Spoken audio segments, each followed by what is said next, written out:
Hello friends. मेरा नाम सुमित और मैं आपके सामने पेंशन भोगियों के लिए नई खबर लेकर आया हूं। और इस खबर को जानने के लिए इस वीडियो को लाइक कीजिए, शेयर कीजिए और चैनल को सब्सक्राइब कीजिए। पेंशन भोगियों के लिए बड़ी खबर। 50% महंगाई भत्ता होने के बाद पेंशन में 20% की बढ़ोतरी का आदेश जारी। केंद्रीय कर्मचारियों और पेंशन भोगियों के लिए सैलरी और पेंशन को लेकर 5 बड़ी खबर आ चुकी है, जो कि हर पेंशन भोगी को जानना बेहद जरूरी है। और एक एक करके सभी की खबरों को जान लेते हैं। 50% महंगाई भत्ता होने के बाद 25 लाख ग्रेच्युटी का आदेश निरस्त।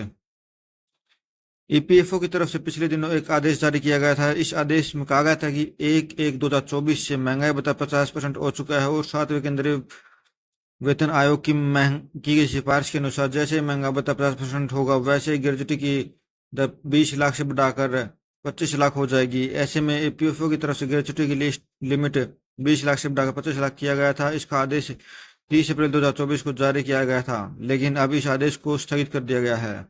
ये एक इम्पोर्टेंट खबर है। जो ग्रेच्युटी बढ़ाई थी 20 लाख से 25 लाख, उस आदेश को अब स्थगित कर दिया गया है। यानी कि अब ग्रेच्युटी की लिमिट पहले की तरह 20 लाख ही होने वाली है।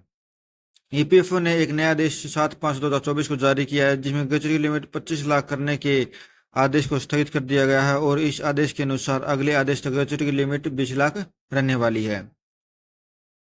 ओके। पंजाब और हरियाणा हाईकोर्ट का फैसला। पंजाब और हाईकोर्ट ने केस संख्या CWP 602/2023 हीरालाल काराकारा बनाम पर पंजाब राज्य में एक बहुत ही बड़ा फैसला सुनाया है, जिसमें कहा गया कि रिटायर होने के बाद सेवानिवृत्ति लाभों के मिलने में अगर देरी होती तो कर्मचारी ब्याज का हकदार होगा। यानी कि अगर कर्मचारी रिटायर होने के बाद उसके जो हक हैं, उसके पैसा मिलने में अगर देरी करता है विभाग या सरकार, तो उसे सरकार भुगतान किया जाएगा ब्याज का। जो भुगतान करेगा डिपार्टमेंट या सरकार, उस ब्याज का भुगतान करेगी उस कर्मचारी को। हाईकोर्ट के जज नमित कुमार ने कहा कि याचिकाकर्ता रिटायर हो चुका है और उसके खिलाफ सेवा में रहते हुए या बाद में कोई विभागीय या आपराधिक कार्रवाई लंबित नहीं है। इसलिए याचिकाकर्ता को रिटायरमेंट के बाद उचित समय सीमा के भीतर सेवानिवृत्ति लाभ जारी किया जाए। एनपीएस से रिटायरमेंट को मिलेगा ओपीएस का। ऐसे केंद्रीय कर्मचारियों जिसकी भर्ती के विज्ञापन 22 दिसंबर 2003 के पहले ही जारी किए गए थे और उस विज्ञापन के आधार पर उनकी नौकरी लगी है, तो ऐसे कर्मचारियों को पुरानी पेंशन देने का केंद्र सरकार की तरफ से जारी किया गया था। केंद्र सरकार की तरफ से 3 मार्च 2023 को आदेश जारी किया गया था कि ऐसे कर्मचारी ओपीएस में जा सकते हैं। ऐसे कर्मचारी को 31 2023 तक ओपीएस विकल्प चुनने की छूट दी गई थी। ये बहुत ही इंपॉर्टेंट बात है कि ओल्ड पेंशन स्कीम्स को लेकर काफी धरने प्रदर्शन होते हैं और हर कर्मचारी ये मांग करता है कि भाई उन्हें ओल्ड पेंशन स्कीम्स का लाभ दिया जाए।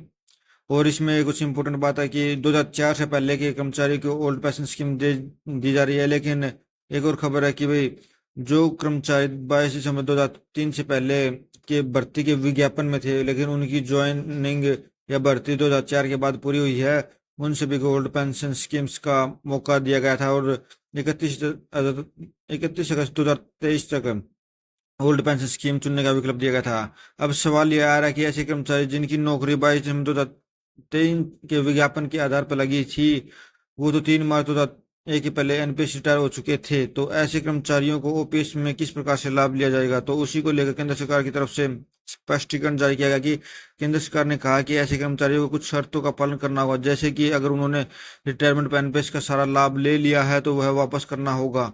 रिटायरमेंट पे एनपीएस से मिला पैसा वापस करेगा तो ही वे ओपीएस का लाभ ले सकते हैं। तो उन्होंने कहा कि भाई जो अगर कर्मचारी रिटायर हो चुके हैं तो उन्होंने एनपीएस का लाभ ले चुके हैं, तो उनको वो पैसा वापस करना होगा, तो वो पुरानी ओल्ड पेंशन स्कीम का लाभ ले सकते हैं। ये भी खैर अच्छी खबर है कि भाई वो पैसा वापस कर दे तो आप ओल्ड पेंशन स्कीम्स का लाभ ले सकते हैं। लेकिन ये बहुत मुश्किल होने वाला है कर्मचारियों के लिए। CGHS आईडी को ABH आभा आईडी से लिंक करना जरूरी। CGHS लाभार्थी इस समय बहुत बड़ी दुविधा में कि CGHS आईडी को आभा आईडी से लिंक करना है या नहीं। अगर लिंक करना तो कब तक? इसको लेकर आपको बता दूं कि केंद्र सरकार ने CGHS आईडी को आभा आईडी से लिंक करना अनिवार्य कर दिया है और पहले इसको लिंक करने की अंतिम तारीख 30 अप्रैल 2024 थी, जिसको बढ़ाकर 31 अक्टूबर 2024 कर दिया गया है। आपको इसी GSH आईडी को आप आईडी से लिंक करना अत्यंत जरूरी है, और इस आईडी को आप 31 अक्टूबर 2024 से पहले ही कर लें, ताकि आपकी कोई समस्या न बने। और इसी के साथ जो हमारी इम्पोर्टेंट न्यूज़ थी वो ख़त्म हो चुकी है। और आप इस चैनल को सब्सक्राइब कीजिए, इस वीडियो को लाइक एंड शेयर कीजिए। Okay, thank you.